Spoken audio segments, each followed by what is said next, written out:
आपने कभी सोचा है कि आप कभी कोई चीज़ बाय करते हैं तो क्यों करते हैं? और अगर करते हैं तो कैसे करते हैं? तो चीज़ बाय करने के लिए या कोई भी आप चीज़ खरीदते हैं, उसके लिए आपको कोई ना कोई या तो ज़रूरत होती है या तो आपकी चाहत होती है। सो इस पे हम मज़ीद पहले बात कर चुके हैं, लेकिन मैं इस वीडियो में ये डिस्कस करना चाहता हूँ कि हम किस तरह से बिज़नेस में यूज़र्स के बाइंग बिहेवियर को अंडरस्टैंड कर सकते हैं और किस तरह से एक यूज़र एक चीज़ को पसंद करता है, उसको बाय करता है, उसके बाद उसके साथ कैसे इंटरेक्ट करता है। और फिर हम ये भी बात करेंगे कि इस पूरे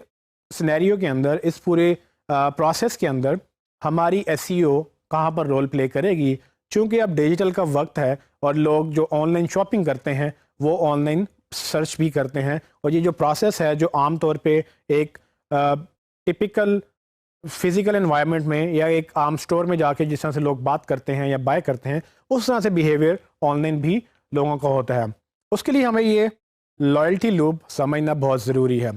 लॉयल्टी का मतलब आप ले सकते हैं कि आपसे कौन कितना वफादार है या आपका कितना पसंदीदा कस्टमर है। अक्सर लोग अक्सर ब्रांड्स को पसंद करते हैं और वो बार बार उनसे ख़रीदना चाहते हैं, और चूँकि उनको क्वालिटी पसंद है, किसी को प्राइस पसंद है, मुख्तलिफ वजूहात की वजह से वो लोग एक पर्टिकुलर ब्रांड से एसोसिएट हो जाते हैं और वो बार बार उनसे ख़रीदते हैं। सो इस लॉयल्टी लूप को अगर हम इस लॉयल्टी को अगर हम दिखाना चाहें विजुअली, तो हम इस तरह से दिखा सकते हैं कि किस तरह से आपका एक बिहेवियर चलता है। सो लेट मी एक्सप्लेन कि इसमें क्या क्या होता है। फॉर एग्जांपल, आप एक ब्रांड को नहीं जानते या आपने एक ऐसी कोई चीज़ लेनी है जो आप फर्स्ट टाइम लेना चाह रहे हैं, तो आप सबसे पहला स्टेज नंबर वन क्या होगी कि आप सबसे पहले कंसिडर करते हैं कि आपको एक ज़रूरत पेश आई है। अब आप एक्टिवली इवेल्युएट करेंगे कि आपको वो चीज़ चाहिए तो वो कहाँ से मिलेगी। आमतौर पे आप बाज़ार जाएंगे, आप मार्केट जाएंगे, आप दोस्तों से पूछेंगे, आप फैमिली में पूछेंगे कि ये कहाँ से मिलेगी या कैसे मिलेगी या कौन सी अच्छी है या कहाँ से अच्छी है। ये सारी चीज़ें आप सवाल जब पूछते हैं तो इसको एक्टिव इवेल्युएशन कहते हैं। डिजिटल में ये एक्टिव इवेल्युएशन कैसे होती है? डिजिटल में आप गूगल पे जाके रिसर्च करते हैं। आप एक सवाल लिखेंगे, आप उसका जवाब ढूंढेंगे, फिर आप उससे मज़ीद सवाल लिखेंगे, उनके जवाब ढूंढेंगे। करते करते आप एक ऐसे पॉइंट पे आएंगे जब आपको ये समझ आ जाएगी कि जो आपको चाहिए वो कहाँ से मिलेगा, कितने का मिलेगा, कौन कौन कैसे कैसे उसको बेच रहा है और आपको वो कैसे चाहिए। ये वेरी कर सकता है कि किस प्रोडक्ट में की बात हो रही है, लेकिन जनरली ये एक्टिव इवैल्यूएशन आपके लिए बड़ी इंपॉर्टेंट होती है अगर आप एक बिज़नेस हैं, क्योंकि इस एक्टिव इवैल्यूएशन में यूज़र ने डिसाइड करना है कि उसने कहाँ से वो चीज़ लेनी है। हमारा ये गोल है कि हम एसईओ में देखें कि ये कैसे होता है। सो अगर ये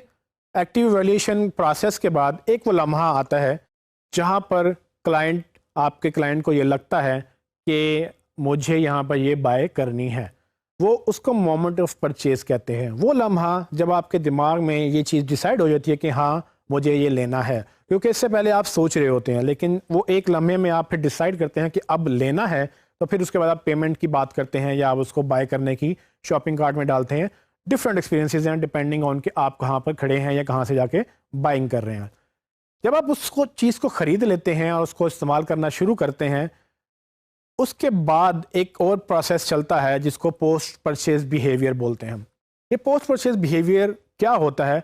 बेसिकली हर ब्रांड जब आपको चीज़ सेल करता है, उसके साथ आपको या तो वारंटी देता है या तो आपको सपोर्ट देता है या आपके और भी तरीके होते हैं कि आप उनसे बात कर सकते हैं। फॉर एग्जांपल, अगर आपको एक चीज़ अच्छी नहीं लगी या आपकी वो चीज़ उसमें नुक्स था या उसको वो काम नहीं कर रही जैसे उसको करना था, आप जाते हैं, जाके उनसे बात करते हैं और उनसे बात करने के बाद आपको ये पता चलता है कि या तो वो आपकी बात सुन रहे हैं या तो आपकी बात नहीं सुन रहे हैं। इसको पोस्ट परचेज बिहेवियर कहते हैं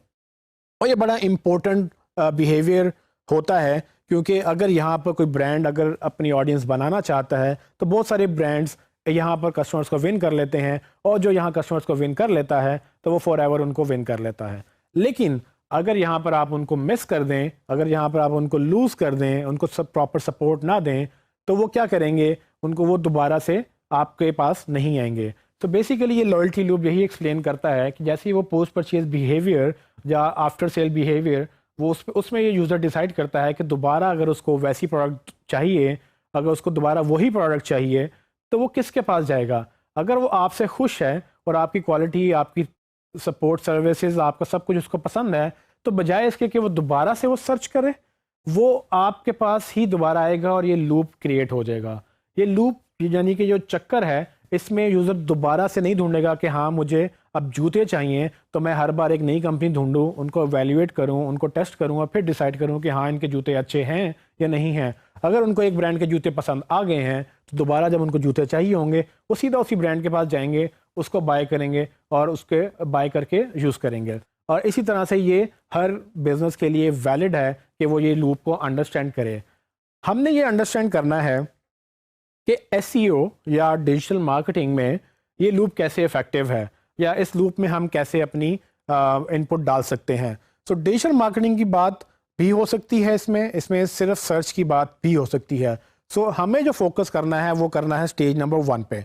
वो स्टेज जब यूज़र एक्टिवली आपके ब्रांड को इवेल्युएट कर रहा है, क्योंकि डिजिटल में इवेल्युएशन का मतलब ये है कि वो आपको सर्च कर रहा है। वो क्या सर्च कर रहा है आपको ये अंडरस्टैंड करना ज़रूरी है कि फॉर एग्जांपल अगर उसको जूते चाहिए तो पहले ये लिख सकता है कि बेस्ट शूज़ इन लाहौर या बेस्ट शूज़ इन पाकिस्तान, के कौन से ऐसे जूते हैं जो बेस्ट हैं पाकिस्तान के अंदर या लाहौर के अंदर या जिस शहर में भी वो रहते हैं उस शहर के अंदर कौन से जूते बेहतरीन हैं। अब अगर आप जूते बेच रहे हैं तो ये कस्टमर आपके लिए रेलिवेंट कस्टमर है और आपको चाहिए कि इस क्वेरी के अगेंस्ट आप रैंक करें, क्योंकि अगर आप उसको हेल्प नहीं करेंगे, इस बात का जवाब नहीं देंगे, जो देगा वो इस सेल को विन कर लेगा।